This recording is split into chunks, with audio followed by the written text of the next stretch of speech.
ये पीले भैया महतारी मतलब, ये चश्मा वाले महतारी मतलब, हाँ? गांव की शुद्ध भाषा है ये महतारी। गांव में बोला जाता है तेरी महतारी कैसी है, मतलब तेरी माँ कैसी है। महतारी मतलब माँ, शुद्ध गांव की भाषा है ये। देखो तुलसीदास जी, रामचरितमानस समझने के लिए आपको भारत की भाषाओं का ज्ञान होना चाहिए।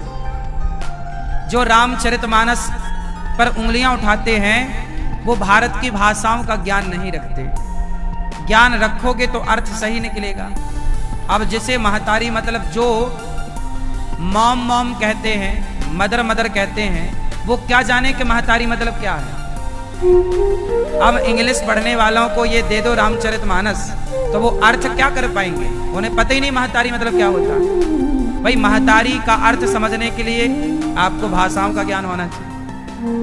तो हर्षित महतारी, ऐसे बहुत सारे शब्द आएंगे अभी आगे जो बहुत पहले बोले जाते थे, 100-200 साल पहले। अब उनका प्रयोग कम हो गया है, ना के बराबर। अब वो भाषा लुप्त होने पे आई जो ग्रामीण भाषा थी। फिर क्या होगा, फिर आप कहोगे ऐसा क्यों लिखा है, जबकि उसका अर्थ कुछ और है। हर्षित महतारी मुनि मनहारी, जो मुनियों के मन को हरने वाले हो, मन को चुराने वाले हो, वो प्रकट भये। अद्भुत रूप विचारी, अद्भुत रूप भगवान का, अद्भुत कैसे रूप है। लोचन अभिरामा, लोचन बड़े बड़े मतलब आंखें भगवान की। अब आप लोग कहते हो ना कि किसी ने भगवान को देखा नहीं, तो भगवान की मूर्तियां कैसे बन गई, भगवान की फोटो कैसे बन गई। अरे भगवान के सुंदरता के बारे में, स्वरूप के बारे में लिखा है कि उनकी आंखें कैसी हैं, गाल कैसे।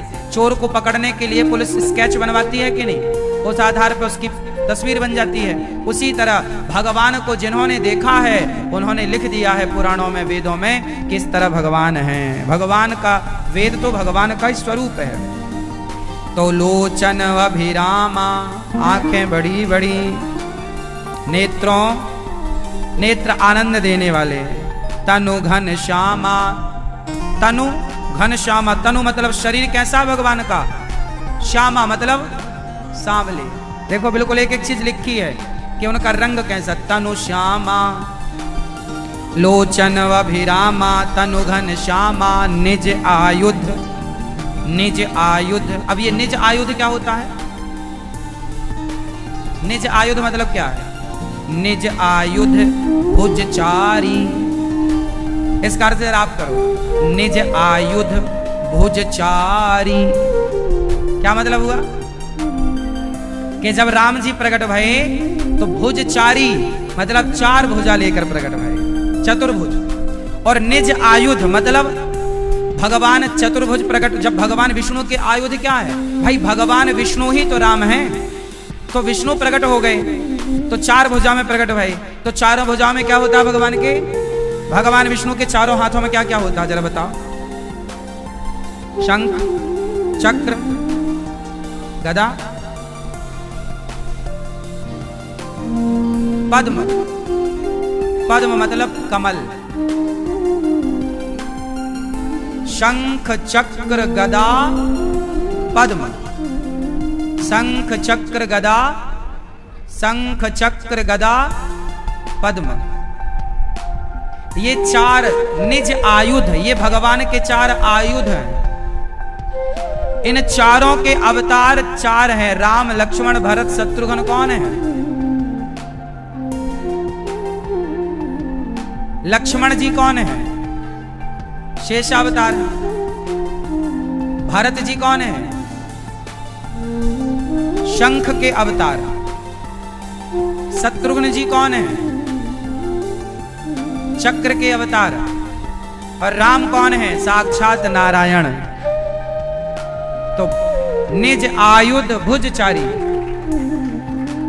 चार भुजा वाले। तो अब बताओ, लोग कहते हैं राम जी मनुष्य हैं। अरे मनुष्य के कोई चार हाथ थोड़ी होता, शंख चक्र लेके थोड़ी पैदा होता है। शंख चक्र लेके जो आए हो वो तो भगवान ही हैं, चार भुजा। भूषण वनमाला, भूषण वनमाला, नयन विशाला, आंखें बड़ी बड़ी, गले में सुंदर सी माला, है ना।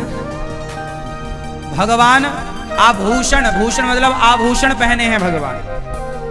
बगल में भगवान है ना, कमर में करधन, गले में सुंदर सी माला, और एक माला और है वनमाला। वनमाला क्या होती है? क्यों वनमाला? अनेक प्रकार के पुष्पों की माला को वनमाला कहते हैं, जिसमें जंगल के लगभग सभी पुष्पों को पिरोया जाए, थोड़ा हरा पत्ता भी पिरोया जाए।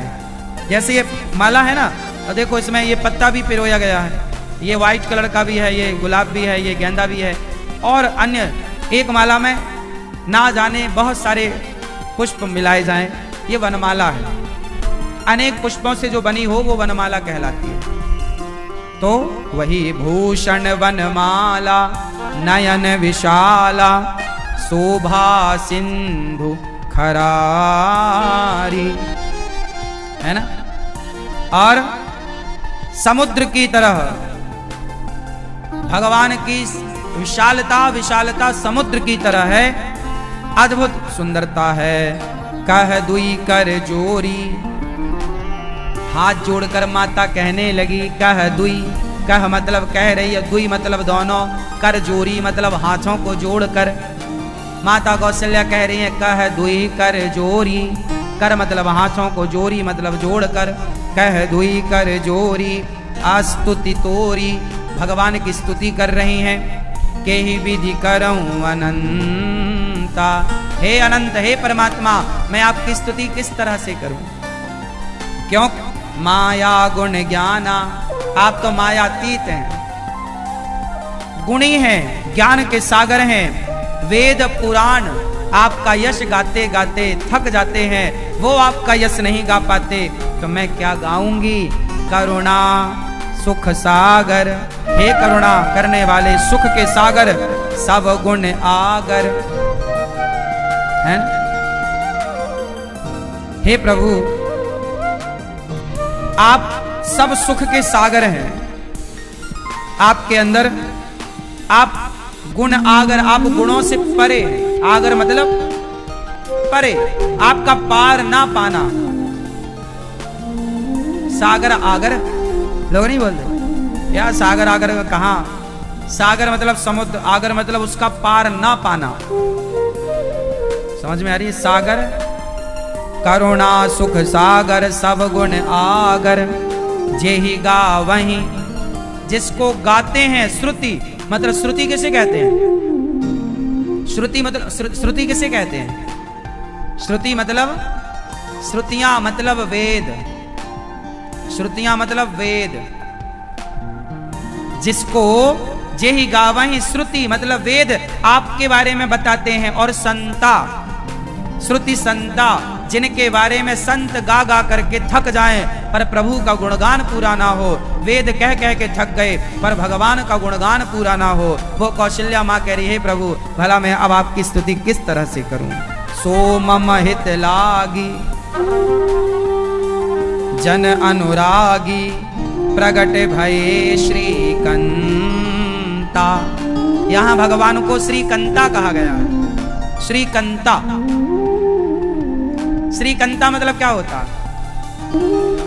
सो मम हित लागी, जन अनुरागी, प्रगट भयऊ श्री, आगे प्रगट भयऊ श्रीकंता। हे प्रभु, भक्तों से प्रेम करने वाले, भक्तों पर कल्याण कृपा करने वाले, श्रीकंता मतलब श्री मतलब लक्ष्मी पति, कंता मतलब लक्ष्मी पति भगवान आप प्रकट भये हैं हमारे यहाँ, है ना? लक्ष्मी पति ऐसे भगवान। ब्रह्मांड निकाया निर्मित माया, ब्रह्मांड को रचने वाले, माया को प्रकट करने वाले। रोम रोम प्रतिवेद कहें, आपके रोम रोम, भगवान के ना एक एक रोम में अनेक ब्रह्मांड लटकते हैं। भगवान जैसे ये पृथ्वी है ना, ऐसी ना जाने सैकड़ों पृथ्वियां और हैं। और ये तो साइंस भी सिद्ध कर चुका है कैसे, कितनी गैलेक्सियां हैं, कितना ब्रह्मांड है। सब अंतरिक्ष को जब शोध करेंगे, पढ़ेंगे तो सब पता चलेगा। हाँ, या कितनी आकाश गंगाएं हैं, एक आकाश गंगा में क्या क्या है वो सब मिलता है, वैज्ञानिकों ने बताया। हम तो इस ब्रह्मांड की एक पृथ्वी इतनी सी है, जरा सी। पृथ्वी से बड़े बड़े ग्रह हैं। मंगल ग्रह कितना बड़ा है ना, बृहस्पति कितना बड़ा है। ये सब पृथ्वी से कई कई गुने बड़े ग्रह हैं। तो वही देखो जो वैज्ञानिकों को आज सैटेलाइट के द्वारा पता चला, हमारे ऋषि मुनियों ने पहले ही पता लगा लिया और लिख दिया कि अनेक पृथ्वियां हैं। ब्रह्मांड निकाया निर्मित माया, रोम रोम प्रतिवेद कहे। भगवान के रोम रोम में अनेक ब्रह्मांड लटक रहे हैं। अनेक ब्रह्मांडों की चर्चा आज साइंस करता है कि नहीं, बताओ।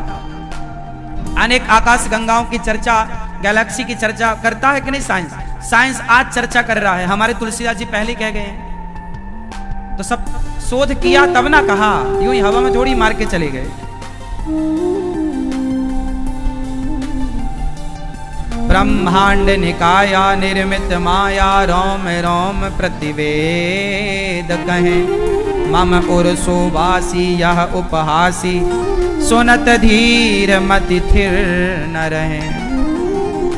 अब मेरी मति थिर नहीं, मतलब स्थिर नहीं है। आपके बारे में क्या कहें। उपजा जब ज्ञाना प्रभु मुस्काना, चरित बहुत विधि कीन चहे।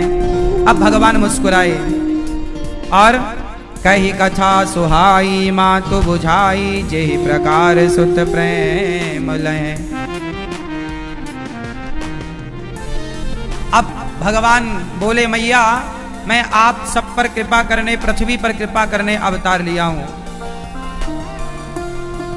तब भगवान से माता ने कहा, माता पुनि बोली सोमति डोली, तजऊ तात यह रूपा। कौशल्या मैया बोली, प्रभु आप इतने बड़े बन के आए हो, 4 हाथ वाले। यहां 4 हाथ वाले की जरूरत नहीं है, 2। अच्छा ठीक। तब भगवान कौशल्या माँ कह रही की जैसी सुलीला, आप छोटे बन जाओ, क्योंकि भगवान बड़े बनकर आए चतुर्भुज, तो ऐसी लीला कैसे होगी। की जैसी सुलीला, शिशु मतलब बालक की लीला। अति प्रियशीला, अति प्रियशीला, यह सुख परम अनुपा। सुनी बचन सुजाना, रोदन ठाना। जब भगवान को माँ ने कहा कि आप बच्चों की लीला करो, भगवान हो पर बाल रूप में आओ, तब भगवान छोटे बन गए। 4 हाथ से 2 गायब किया, 2 बचे और रोने लग गए भगवान। छोटे बच्चे जन्म लेते ही क्या करते हैं, रोते हैं, तो भगवान भी रोने लग गए। भगवान क्यों रोने लग गए। भगवान बोले, हम इसलिए रो रहे हैं, हम तो अपनी हंसी खुशी सबको बांट दिए और सबका रोना अब हम ही रो ले रहे हैं, ताकि हमारे भक्तों को रोना ना पड़े। यह चरित जिगावहीं, हरि पद पावहीं, तेना परहीं भव को पार। यह चरित्र जो गाएगा वो कूपा मतलब संसार के कुएं में नहीं गिरेगा। जो राम चरित्र गाएगा संसार के कूप में नहीं गिरेगा। राम जी का जन्म हुआ तब तक दशरथ पुत्र जन्म सुनि काना, मानहु ब्रह्मानंद समाना। अब सखी को पता चला, राम रोने लग गए तो आवाज आई, बालक हुआ, छोरा हुआ, छोरा। अब दौड़ी दौड़ी दशरथ जी के पास, दशरथ जी महाराज बधाई हो, आप पिता बन गए, कौशल्या महारानी के बालक हुआ है। अब तो दशरथ जी नाचने लग गए। पुत्र जन्म दशरथ सुनि काना, मानहु ब्रह्मानंद समाना। बुढ़ापे में भाई हो ना छोरा, दशरथ जी नाच रहे। तब तक दूसरी सूचना आई, राम जी का जन्म कब हुआ, दिन में, ठीक बोलो। नहीं पता, आपको नहीं पता राम जी का जन्म कितने बजे हुआ था। भारत से ही हो कि पाकिस्तान से आई हो, भारत से ही हो, सही बताओ, आपको नहीं पता है? भारत के लोगों को यह पता ना हो तो इससे बड़ा दुर्भाग्य क्या है। हमारे राम जी का जन्म कब हुआ, दिन में, कब हुआ, और कन्हैया का जन्म कब हुआ?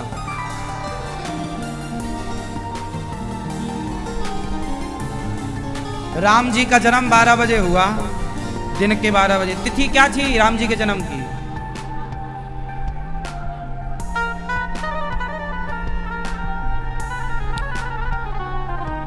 कौन सी तिथि थी? तिथि जानती हो बेटा? नहीं। तिथि से क्या मतलब महाराज, हमें हमारा तो तारीख से काम हो जाता है। कौन सी तिथि को राम जी का जन्म हुआ? कौन से महीने की नौमी? कौन सा पक्ष था?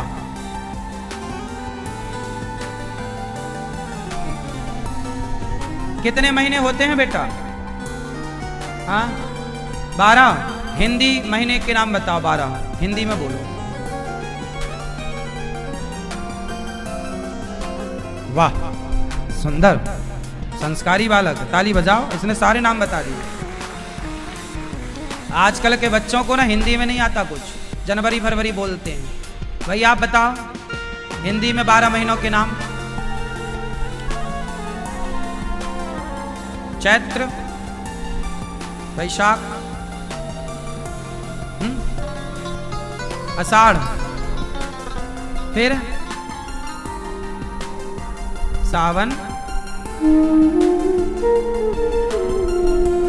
भैया ये सब घर में पढ़ाती तुम? ये सब बताओ। भारतीय संस्कृति को बच्चे नहीं जानेंगे तो कौन जानेगा? 12 महीने होते हैं, चैत्र वैशाख जेठ आषाढ़ सावन भादो कुंवार कार्तिक अघन पूष माह फागुन। हाँ या ना? 12 महीने होते हैं। एक 13वां महीना भी होता है जो 3 वर्ष में एक बार आता है। उस महीने का नाम है पुरुषोत्तम महीना, अधिक मास। ठीक है बेटा। तो राम जी का जन्म किस महीने में हुआ था? माह में, चैत्र माह के शुक्ल पक्ष। कितने पक्ष होते हैं? 2। कौन कौन से? कृष्ण पक्ष। और किस पक्ष में अमावस्या होती है और किस पक्ष में पूर्णिमा होती है, ये भैया बताएंगे हमारे। पूर्णिमा किस पक्ष में आती है? हाँ? ये भैया बताओ। ओ लाला आप, कौन से पक्ष में पूर्णिमा होती है? हाँ? आप बताओ भैया। पूर्णिमा, अमावस्या किस पक्ष में होती है?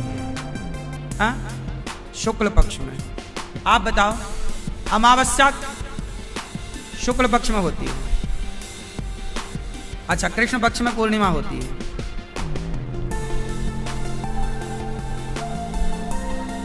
पीछे वाले भैया बताओ। अमावस्या कब आती है? शुक्ल पक्ष में।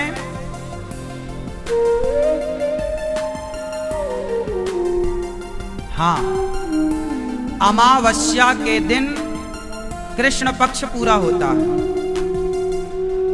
अमावस्या आ गई मतलब महीने के 15 दिन बीत गए। हम भारतीय, हम लोगों की गणित बहुत साइंटिफिक है, समझो। अमावस्या के दिन चांद कहां होता है? आप बताओ। अमावस्या के दिन चांद कहां होता है? मतलब कितना होता है? आधा होता है। ये भैया बताओ, पूर्णिमा के दिन चांद कितना होता है? भैया कह रहे हैं आधा। अमावस्या को, पूर्णिमा को पूरा। दादाजी बताओ, चंद्रमा अमावस्या को कितना होता है? नहीं होता। अमावस्या को चंद्र पूरी रात प्रकाश से भरा होता है। आकाश, पृथ्वी, चंद्रमा का प्रकाश शीतलता प्रदान करता है। ये समझो कि अमावस्या को महीने के 15 दिन बीत जाते हैं और वो होता है कृष्ण पक्ष। और फिर अमावस्या के बाद जो प्रतिपदा आती है वो शुक्ल पक्ष की होती है। हाँ या ना? फिर उसके बाद द्वितीया, तृतीया, चतुर्थी, पंचमी, षष्ठी, सप्तमी, अष्टमी, नवमी, दसवीं, एकादशी, द्वादशी, त्रयोदशी, चतुर्दशी, फिर आएगी पूर्णिमा। और पूर्णिमा होते ही महीना बदल जाएगा। जैसे अभी आषाढ़ की पूर्णिमा आने वाली है, गुरु पूर्णिमा। गुरु पूर्णिमा होते ही महीना चेंज, आषाढ़ खत्म, सावन स्टार्ट। जैसे ही पूर्णिमा होगी वैसे ही महीना पूरा हो। पूर्णिमा मतलब महीना पूरा। देखिए प्रकृति पूरा संकेत दे रही है, इसलिए हम लोग ना साइंस को कितना पहले से जानते हैं। चंद्रमा की गतिविधि पर पहले से नजरें थी, इसलिए हमारे यहां दिन भी ऐसे हैं, सोमवार, मंगलवार, बुधवार, ग्रहों के नाम से, है ना। और देखो अमावस्या के दिन होता है बिल्कुल अंधकार, वो अमावस्या। फिर क्या होता है, शुक्ल पक्ष आया तो हल्का सा चांद दिखाई पड़ेगा आपको, जरा सा दिख जाए, वो प्रतिपदा है। द्वितीया को शंकर जी के माथे पर जो चांद है वो द्वितीया का चांद है। द्वितीया का चांद जरूर देखना चाहिए। शंकर जी के मस्तक पर जो चांद है वो द्वितीया का चांद है, मतलब दूसरे दिन इतना बड़ा चांद दिखता है, तीसरे दिन थोड़ा बढ़ता है, चौथे दिन ज्यादा, पांचवें दिन ज्यादा, छठवें दिन और ज्यादा। भैया जा रहे हो, सवाल पूछ लिए इसलिए गुस्सा हो गए क्या? नहीं, हमें लगा गुस्सा होके जा रहे हो।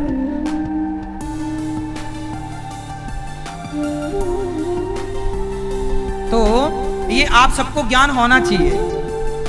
हम भारत के हैं ना, अपनी परंपराओं को जाने। हमारे यहां इंग्लिश में क्या होता है, 28 दिन का महीना होता है, कुछ 29 दिन का महीना होता है, 30 दिन का महीना होता है, 31 दिन का महीना होता है। जबकि हम भारतीयों के यहाँ, हमारी संस्कृति में, सनातन संस्कृति में सारे महीने 30 दिन के ही होते हैं। 15 दिन में अमावस्या और 15 दिन में पूर्णिमा, तो 15-15 30 दिन का ही महीना होता है हमारे यहाँ। कोई 28 नहीं, कोई 31 नहीं। और जो बढ़ेगा वो जाएगा 3 साल में एक बार बढ़ेगा तो वो पुरुषोत्तम माह बन जाएगा। एक महीना बढ़ जाता है। जो एक एक तिथि की हानि, कई बार आपने सुना होगा एकादशी 2 आ जाती हैं। 2 कैसे आ जाती है? डायरेक्ट द्वादशी की हानि हो गई, त्रयोदशी आ जाती है। द्वादशी कहां चली गई? वो जो तिथियां कट रही हैं, 1 घंटा कटा, आधा घंटा कटा, 1 मिनट कटा, वो सारा जाके जुड़ता है पुरुषोत्तम माह में। मतलब इतनी वैज्ञानिक गणित और दृष्टिकोण हम भारतीयों का था। आज से नहीं, सैटेलाइट तो आज आई है साहब। ये गणित तो हमारी पहले से चली आ रही है। 1-1 मिनट बचा करके 1 महीना निकाल देते थे ताकि कोई व्यवस्था ना बिगड़े। और हमारे यहां परफेक्ट। दीपावली जब भी आएगी अमावस्या को आएगी, रक्षाबंधन जब भी आएगी पूर्णिमा को आएगी। हमारे यहां बिल्कुल सेट है। क्यों जी, बात सही। हमारे यहां तारीख तो बदल जाती है ना भैया। जो तिथि आज है, आज माना कि 10 तारीख है, और 10 तारीख को आज जो तिथि है, जरूरी नहीं है कि ये तिथि अगले वर्ष की इसी 10 तारीख को पड़ेगी, बिल्कुल बदल जाएगी। लेकिन इंग्लिश का महीना बदल जाएगा, पर हमारी तिथि नहीं बदलेगी। तिथि तो अपने मौसम में रहेगी। हमारे यहां चैत्र के महीने में सर्दी होती है कि गर्मी? हाँ, चैत्र, वैशाख, जेठ। बारिश कब से स्टार्ट होती है? बारिश का महीना कौन सा है? आषाढ़, सावन, भादों, कुंवार। फिर क्या होगा? कार्तिक आएगी, दीपावली स्टार्ट हो जाएगी। कार्तिक से ठंडी स्टार्ट हो जाएगी। हाँ या ना? तो देखो पूरा महीना हमारे यहां ऋतुएं हैं। ऋतु, बसंत ऋतु, हेमंत ऋतु, शिशिर ऋतु, ग्रीष्म ऋतु। ये सब ऋतुओं का मजा।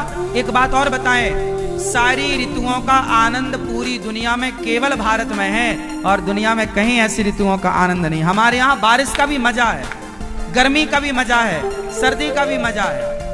लंदन इत्यादि में केवल सर्दी सर्दी सर्दी, 1-आध महीने की हल्की गर्मी पड़ती है वहां, है ना। हमारे यहाँ सब मस्त होता, गर्मी भी, सर्दी भी, बारिश भी, बिंदास, सारे मौसमों का आनंद है। शरद ऋतु आती है, आनंद होता है। तो दशरथ जी नाचने लग गए। कौशल्या मैया के लाला भयो है। तब तक कैकेयी माँ की सूचना आई कि कैकेयी माँ ने एक सुंदर बालक को जन्म दिया। सुमित्रा माँ के यहाँ से सूचना आई कि 2 पुत्रों को जन्म दिया। अब तो दशरथ जी ने नाचना स्टार्ट किया। 1 नहीं, 2 नहीं, 3 नहीं, जब भगवान देते हैं छप्पर फाड़ के देते। 4 छोरा है गए दशरथ जी के यहाँ। अब तो सर्वस्व दान दीन सब काहू। दशरथ जी ने सर्वस्व दान कर दिया। बेटा हुआ है, खुशी में दान कर रहे हैं, लुटा रहे हैं। वाह! बच्चे जब जन्म लें तो बच्चों के नाम से दान करने से उनकी आयु लंबी होती है। कन्हैया का जन्म हुआ तो नंद बाबा ने दान किया।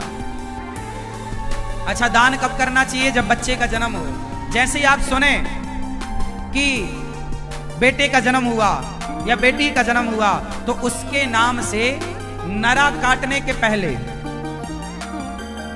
नरा भेदन संस्कार के पहले, क्योंकि नरा भेदन होगा उसके बाद सूतक लग जाएगा।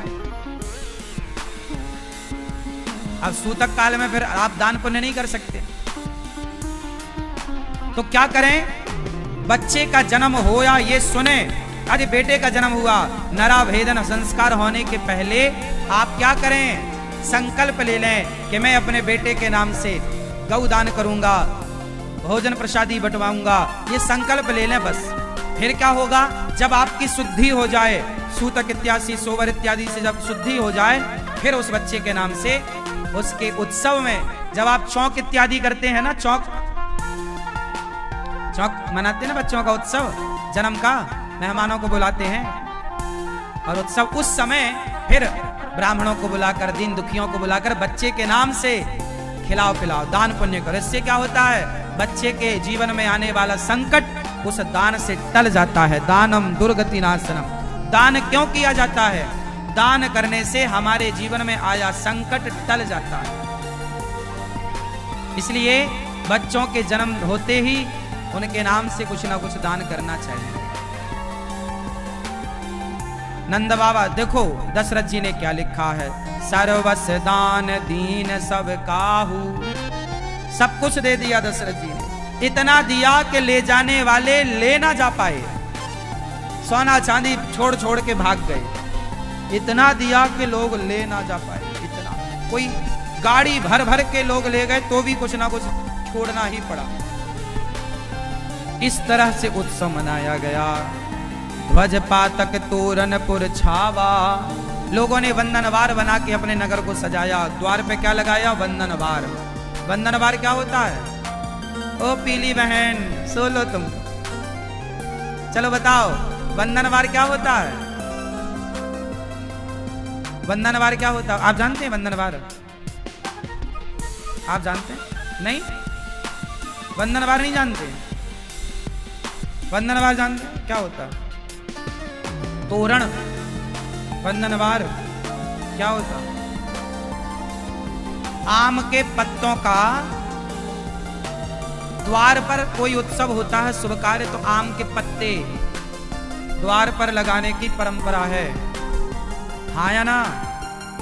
ये भारतीय परंपराएं हैं। तोरण लगाओ, वंदनवार। ध्वज, ध्वज मतलब झंडा ऊंचा रहे हमारा। आपको अपने घर पे क्या लगाना चाहिए? सुंदर सा लाल कलर का या सफेद या भगवा प्रभु को समर्पित करके ध्वज लगाना चाहिए। हाथ वज्र और ध्वजा। हाँ, आप सबके घर में आजकल आप क्या लगाते हैं? जूता लटका देते हैं घर के ऊपर। करोड़ों का घर बनाया और जूता पहना दिया, बोले नजर ना लग जाए किसी। तो जब तुम अपने बच्चे को दुल्हा बनाते हो तैयार शादी के लिए, तो उसे भी तो नजर लगती होगी। एक जूते का माला उसे क्यों नहीं पहना देते? कुछ लोग टायर लटका देते, टायर। तो जब तुम्हारे बेटे का ब्याह हो तो नजर ना, ये टायर उसे भी पहनाओ, साइकिल की पहना दो, स्कूटर का पहना दो, चलो। मतलब इतनी मूर्खतापूर्ण हरकतें हैं लोगों की। अरे घर पर टायर, जूता नहीं, ये चीजें नजर से नहीं, आपके द्वार पर यदि झंडा लगा है तो वो आपके घर को नजर नहीं लगने देगा। और द्वार पर शंख चक्र लगना चाहिए, ऐसे शंख चक्र, तांबे का बनवा लो, पीतल का बनवा लो, स्टील का बनवा लो, शंख और चक्र, तिलक बीच में, शंख चक्र, और द्वार पर आपका जो मुख्य दरवाजा